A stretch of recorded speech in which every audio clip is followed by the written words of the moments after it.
घुसपैठिया है उसे बाहर जाना ही होगा। मैं आपसे पूछना चाहता हूं, क्या ये मुफ्त इलाज की सुविधा दे पाते क्या?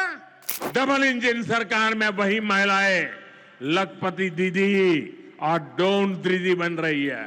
गरीब को पक्का घर नहीं मिल जाता, मोदी रुकने या थमने वाला नहीं है। यहां भागलपुर की पीर पैंती में 2400 मेगावाट के थर्मल पावर प्रोजेक्ट का शिलान्यास किया गया है। जीविका दीदी अभियान की सफलता को अभूतपूर्व रही है।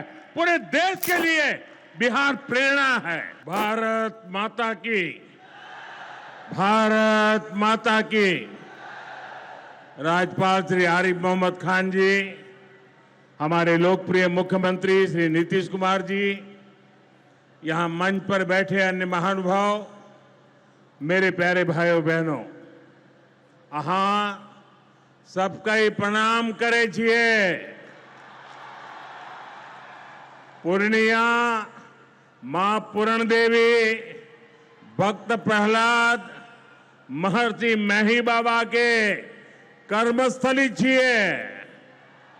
ई धरती पर फणीश्वरनाथ रेणु आरो सतीनाथ भादुड़ी जैसन उपन्यासकार पैदा लेल के, ई विनोबा भावे जैसन कर्मयोगियों की कर्मस्थली चाहिए।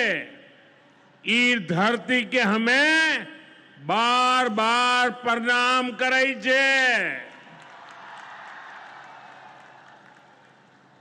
सबसे पहले मैं आप सबकी क्षमा मांगता हूं। कोलकाता में मेरे कार्यक्रम में थोड़ा समय ज्यादा गया और उसके कारण मुझे यहां पहुंचने में विलंब हुआ। उसके बावजूद भी इतनी बड़ी तादाद में आप लोग हमें आशीर्वाद देने के लिए आए, इतने लंबा समय रुके रहे, मैं आपका बहुत बहुत आभार व्यक्त करता हूं। और विलंब से आने के लिए मैं फिर एक बार जनता जनार्दन के चरणों में क्षमा याचना करता हूं। साथियों, आज यहां बिहार के विकास के लिए करीब 40,000 करोड़ रुपया की परियोजनाओं का लोकार्पण और शिलान्यास हुआ है। रेल, एयरपोर्ट, बिजली, पानी से जुड़ी ये परियोजनाएं सीमांचल के सपनों को पूरा करने का माध्यम बनेगी।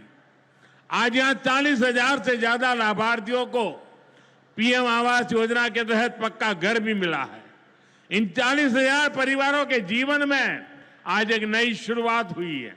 धनतेरस से पहले, दिवाली से पहले और छठ पूजा से पहले अपने पक्के घर में गृह प्रवेश बहुत सौभाग्य से होता है। मैं इन परिवारों को बधाई देता हूं, शुभकामनाएं देता हूं। साथियों, आज का ये अवसर मेरे उन बेघर भाइयों बहनों को भरोसे देने का भी है। एक दिन उनको भी पक्का घर मिलेगा, ये मोदी की गारंटी है। हमारी सरकार ने पिछले 11 साल में 4 करोड़ से ज्यादा पक्के घर बनाकर गरीबों को दिए हैं। अब हम 3 करोड़ नए घर बनाने का काम कर रहे हैं। जब तक हर गरीब को पक्का घर नहीं मिल जाता, मोदी रुकने या थमने वाला नहीं है। पिछड़े को प्राथमिकता, गरीब की सेवा, यही मोदी का लक्ष्य है।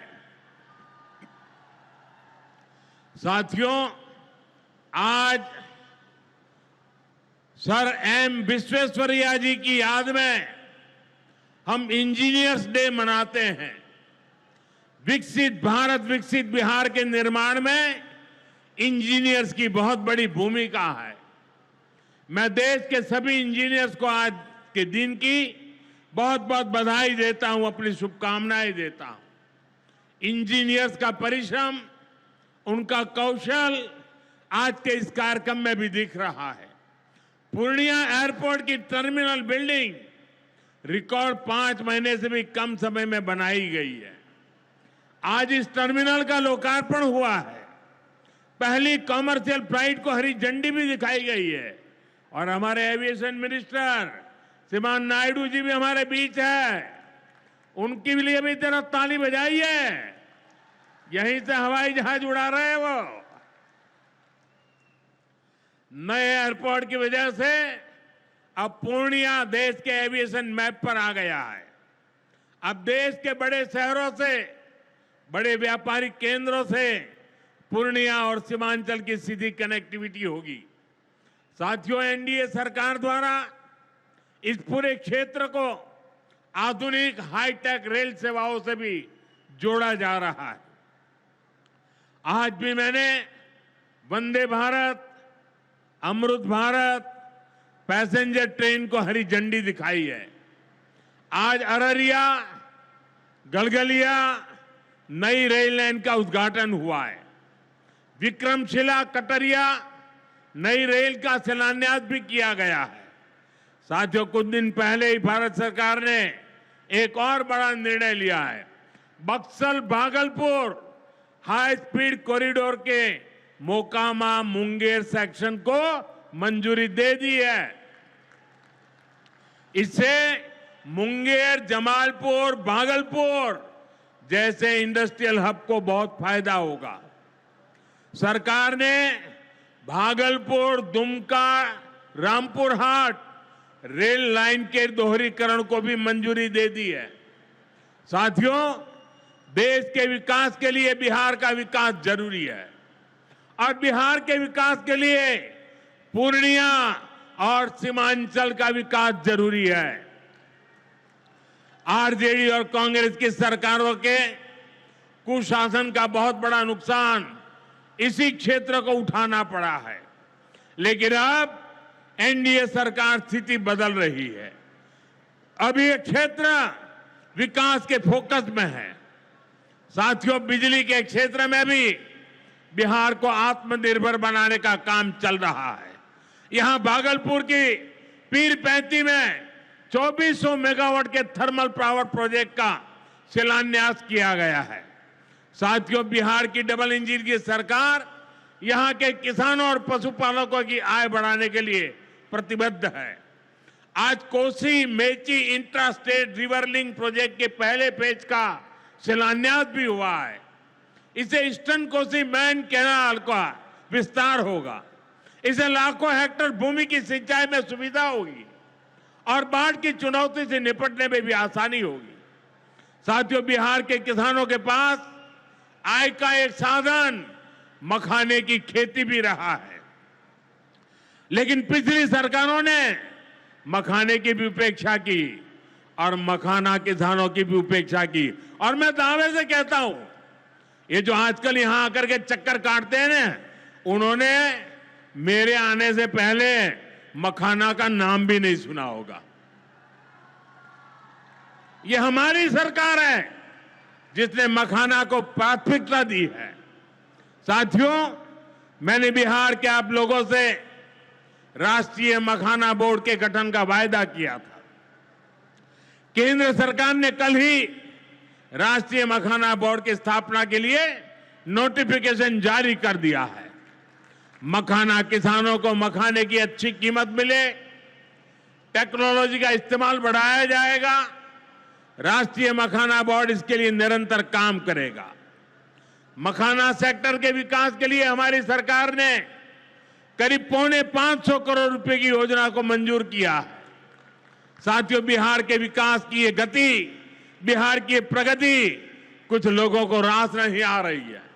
जिन लोगों ने दशकों तक बिहार का शोषण किया, इस मिट्टी को धोखा दिया, आज वो ये मानने को तैयारी नहीं कि बिहार भी नए कीर्तिमान बना सकता है। आप देखिए, बिहार के हर क्षेत्र में हजारों करोड़ रुपए के डेवलपमेंट प्रोजेक्ट पर काम चल रहा है। बिहार के राजगीर में हॉकी का एशिया कप जैसा बड़ा आयोजन हुआ। ओटा सिमरिया पुल जैसे ऐतिहासिक निर्माण कार्य बिहार में हुए। Made in Bihar rail engine Africa तक एक्सपोर्ट होकर जा रहा है। लेकिन ये सब कांग्रेस और आरजेडी वालों को पच नहीं रहा है। बिहार जब भी आगे बढ़ता है, ये लोग बिहार का अपमान करने में जुट जाते हैं। अभी आपने देखा होगा, आरजेडी की सहयोगी कांग्रेस पार्टी सोशल मीडिया पर बिहार की तुलना बीड़ी से कर रही है। इन लोगों को बिहार से इतनी नफरत है, इन लोगों ने घोटाले और भ्रष्टाचार करके बिहार की साख को बहुत नुकसान पहुंचाया। अब बिहार को विकास करते देखकर कांग्रेस आरजेडी ने फिर बिहार को बदनाम करने की ठान ली है। भाइयों बहनों, ऐसी मानसिकता वाले लोग कभी बिहार का भला नहीं कर सकते। जिन लोगों को अपनी तिजोरी भरने की चिंता नहीं हो, वो गरीब के घर की चिंता क्यों करे? कांग्रेस के एक प्रधानमंत्री ने माना था कि कांग्रेस सरकार 100 पैसा भेजती है, 100 रुपये, तो 85 पैसा बीच में ही लूट जाता है। आप मुझे बताइए, कांग्रेस आरजेडी की सरकार में सीधे गरीब के खाते में पैसे आ पाते थे। लालटेन जला करके वो पंजा उस पैसों को हाथ मारता था और 85 पैसे मार लेते थे।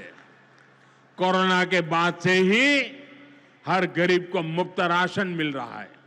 क्या कांग्रेस आरजेडी की सरकार में आपको मुफ्त अनाज मिल पाता क्या? आज आयुष्मान योजना की वजह से हर गरीब को 5 लाख रुपए तक मुफ्त इलाज की सुविधा है। जिन लोगों ने आपके लिए अस्पताल तक नहीं बनवाए, वो आपको मुफ्त इलाज की सुविधा, मैं आपसे पूछना चाहता हूं, क्या ये मुफ्त इलाज की सुविधा दे पाते क्या? आपकी चिंता कर सकते क्या? साथियों, कांग्रेस और आरजेडी ने न केवल बिहार के सम्मान को खतरा है, बल्कि बिहार की पहचान को भी खतरा है। आज सीमांचल और पूर्वी भारत में घुसपैठियों के कारण डेमोग्राफी का कितना बड़ा संकट खड़ा हो चुका है। बिहार, बंगाल, असम, कई राज्यों के लोग अपनी बहनों बेटियों की सुरक्षा को लेकर चिंतित है। इसलिए ही मैंने लाल किले से डेमोग्राफी मिशन की घोषणा की है।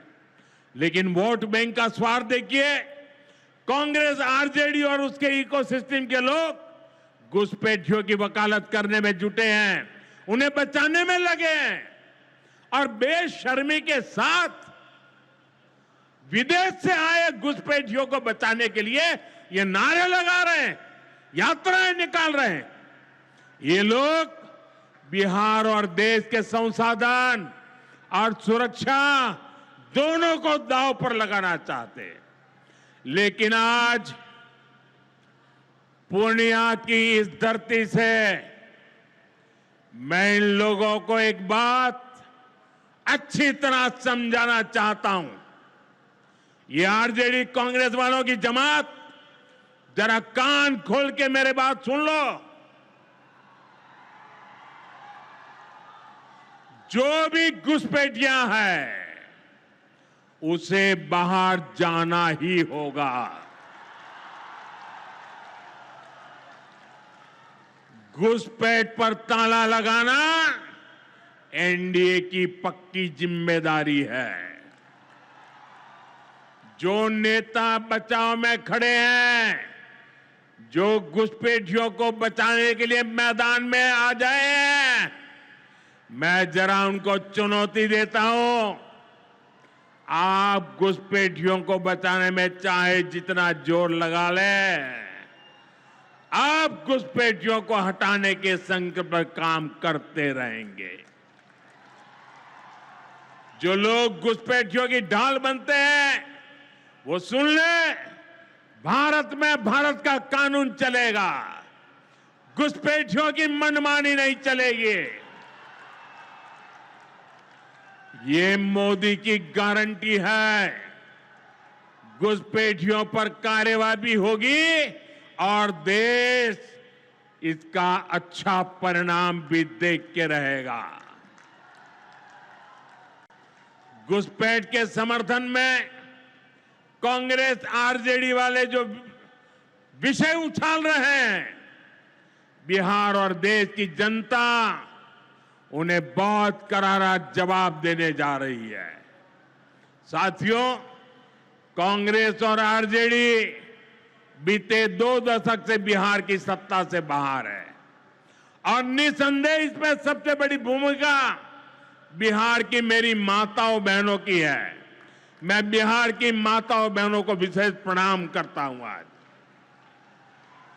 आरजेडी के दौर में खुलेआम हत्या, बलात्कार और फिरौती जैसे अपराधों की सबसे बड़ी भुक्तभोगी बिहार की मेरी माताएं बहनें, यहां की महिलाएं थी। डबल इंजन सरकार में वही महिलाएं लखपति दीदी और ड्रोन दीदी बन रही है। ड्रोन दीदी बनाने का काम आज हम कर रहे हैं। सेल्फ हेल्प ग्रुप्स के जरिए महिलाएं इतनी बड़ी क्रांति कर रही है। खासकर नीतीश जी के नेतृत्व में यहां जीविका दीदी अभियान की सफलता को अभूतपूर्व रही है। पूरे देश के लिए बिहार प्रेरणा है। साथियों, आज भी यहां लगभग 500 करोड़ रुपए का कम्युनिटी इन्वेस्टमेंट फंड हमारी इन बहनों के लिए जारी किया गया। 500 करोड़ रुपया। ये राशि क्लस्टर लेवल फेडरेशन तक पहुंचेगी, जहां से गांव-गांव के स्वयं सहायता समूहों को ताकत मिलेगी। इससे महिलाओं का अपना सामर्थ्य बढ़ाने का अवसर मिलेगा। साथियों, आरजेडी और कांग्रेस के लिए सिर्फ अपने परिवार की चिंता ही सबसे बड़ा काम है। ये लोग कभी आपके परिवार की चिंता नहीं करेंगे, लेकिन मोदी के लिए आप सभी मोदी का परिवार है। और इसलिए मोदी कहता है, सबका साथ सबका विकास। और ये लोग क्या करते हैं? उनके परिवार का साथ और उनके परिवार का विकास। इसलिए भाइयों बहनों, मोदी आपके खर्च की चिंता करता है, आपके बचत की चिंता करता है। आने वाले दिनों में कई पर्व और त्योहार आने वाले हैं। इस बार दिवाली और छठ से पहले हमारी सरकार ने गरीब और मध्यम वर्ग के लिए एक बहुत बड़ा उपहार दिया है। आज 15 दिसंबर है। अब से ठीक हफ्ते बाद नवरात्र का पहला दिन आएगा और उसी दिन 22 सितंबर से देश में जीएसटी एकदम कम हो जाएगी। देश में आपकी रोजमर्रा की जरूरत की ज्यादातर चीजों पर जीएसटी में बड़ी कमी की गई है। यहां आई मेरी माताओं बहनों, मैं खास तौर पर बताना चाहता हूं, जीएसटी कम होने से माताओं बहनों का रसोई का खर्च बहुत कम होने वाला है। मंजन, साबुन, शैम्पू से लेकर घी और खाने की कई चीजें सस्ती हो जाएगी। बच्चों की पढ़ाई में काम आने वाली स्टेशनरी की कीमत घट जाएगी। त्योहार में इस बार बच्चों के लिए नए कपड़े और जूते खरीदना भी आसान हो जाएगा, क्योंकि ये भी सस्ते होने वाले हैं। जब गरीब की चिंता करने वाली सरकार होती है तो ऐसे ही गरीबों की भलाई के काम करती है। साथियों, आजादी की लड़ाई में पूर्णिया के संतानों ने अंग्रेजों को भारत की ताकत दिखाई थी। आज एक बार फिर ऑपरेशन सिंदूर में हमने देश की वही ताकत दुश्मन को दिखाई है। और इसकी रणनीति में पूर्णिया के जांबाज बेटे की भी बड़ी भूमिका रही है। देश की रक्षा हो या फिर देश का विकास, देश की इस प्रगति में बिहार की बहुत बड़ी भूमिका है। हमें बिहार के विकास अभियान को इसी तरह गति देनी है। मैं एक बार फिर सभी विकास परियोजनाओं के लिए बिहार के मेरे भाई बहनों को बहुत बहुत बधाई देता हूं। नीतीश जी के नेतृत्व का अभिनंदन करता हूं। आप सबको बहुत बहुत धन्यवाद करता हूं। मेरे साथ पूरी ताकत से बोलिए भारत माता की, भारत माता की, भारत माता की। बहुत बहुत धन्यवाद।